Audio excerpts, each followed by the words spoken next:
नमस्कार दोस्तों, हमारी आज की कहानी का नाम है मकान। क्या कहा, इतना बड़ा मकान? एक ही तो बेटा है तुम्हारा, फिर इतने बड़े मकान की क्या ज़रूरत? लोग तुम पर हंसेंगे, लड़कियां तो अपने घर चली जाएंगी, फिर क्या इस मकान में बैठकर धूल फाकोगे? रूबी के जेठ जेठानी उनके घर अपने गृह प्रवेश के लिए उन्हें निमंत्रण देने आए थे।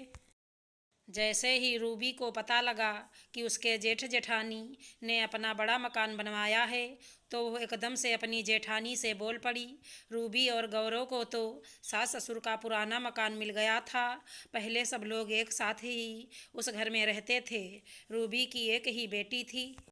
सास ससुर का दिल गौरव के साथ होने के कारण उन्होंने बड़े बेटे सुरेंद्र को बोल दिया कि ये मकान तो हम गौरव के नाम कर रहे हैं, क्योंकि उसे बेटी की शादी भी करनी है।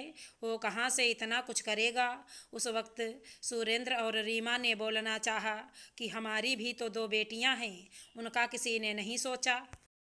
लेकिन वो दोनों चुप रहे और चुपचाप मकान खाली करके किराए के मकान में चले गए। रूबी की बात सुनकर रीमा बोली, देवरानी जी, एक बेटे के साथ मकान छोटा होना चाहिए, ऐसा तो कहीं नहीं लिखा। हमारी दोनों बेटियां भी शादी के बाद अपने मायके आएंगी, उनका भी इस घर पर बराबर का हक रहेगा। फिर इतने सालों से किराए के मकान में रह रहे हैं, अपना मकान होते हुए किराए के मकान में रहने का दर्द मैं ही जानती हूँ। सब लोगों ने सोच लिया था कि हम कुछ नहीं कर सकते, हमारी ज़िंदगी ऐसे ही कट जाएगी, लेकिन शायद सबकी इसी सोच ने हमारे इरादे मजबूत किए और नतीजा सबके सामने है। जेठानी की बात सुनकर रूबी चुप हो गई। खैर, गृह प्रवेश का दिन आया। रूबी और गौरव भी सुरेंद्र और रीमा के घर पहुँचे। पहले पूजा और फिर खाना। घर की भव्यता देखते ही बन रही थी। इतना बड़ा घर, इतनी सुंदर डेकोरेशन, इतने मेहमानों का खाना, उस पर जेठानी का बहुत सुंदर लहंगा और हीरों का हार, जो अपनी कीमत खुद ही बोल रहे थे।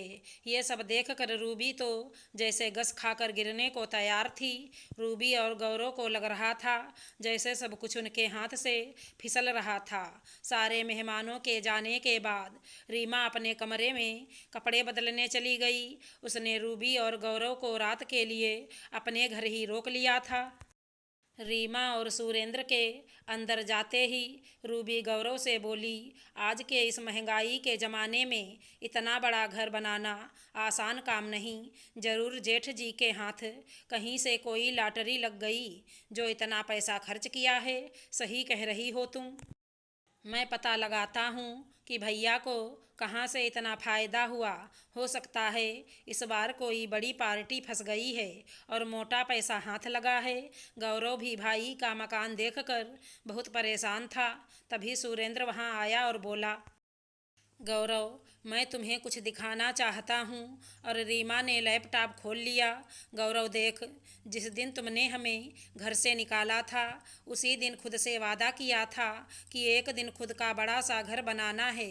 बस उस दिन से हमने और बच्चों के खर्चों में कटौती शुरू कर दी। रीमा भी ऑफिस से आकर ट्यूशन लेने लगी। अब प्रोफेशनल कोर्स की ट्यूशन भी अच्छी मिल गई। धीरे धीरे रीमा ने अपनी नॉलेज का फ़ायदा उठाया और अपने पैसे को म्यूचुअल फंड और गोल्ड में लगाना शुरू कर दिया। धीरे धीरे हमें अपने निवेशों पर अच्छी रिटर्न मिलने लगी, तो मेरा भी उत्साह बढ़ा। अब हमने अपने निवेश बढ़ा दिए थे। उधर बिजनेस भी भगवान की दया से बढ़ोतरी ले रहा था। इस सब का ही नतीजा है कि आज हम इस बंगले को बना सकने में सफल हुए हैं। गौरव, ये सब काम एक दिन में नहीं होते, समय लगता है। हमें भी 10 साल लग गए अपने सपने को पूरा करने में। बच्चे भी अब बड़े हो गए हैं, लेकिन फिर भी सुकून है कि भगवान ने हमें इस लायक बनाया कि हमें कभी किसी के आगे हाथ नहीं फैलाना पड़ा। और भैया, हमें पता था कि आपके दिमाग में ऐसा ही कुछ चल रहा होगा, इसीलिए हमने आपको आज रात यहाँ रुकने के लिए कहा था। जिससे हम आपको दिखा सकें कि हमारे हाथ कहीं से ना तो मोटा पैसा लगा है, ना ही कोई मोटी पार्टी फंसी है और ना ही कोई लॉटरी लगी है। ये सब केवल और केवल हमने अपनी मेहनत से पाया है और ये सब दिमाग का खेल है। रीमा बोली। भैया और भाभी की बात सुनकर गौरव और रूबी की बोलती बंद हो गई। उनके पास कोई जवाब नहीं था। ये तो उन्हें समझ आ गया था कि काश उस वक्त उन्होंने उस मकान का लालच ना किया होता, काश भैया के ऊपर विश्वास रखा होता, तो वो दोनों भी आज उसी मकान में होते। हमेशा सबकी किस्मत एक सी नहीं होती। आशा करती हूँ हमारी कहानी अच्छी लगी होगी। धन्यवाद दोस्तों।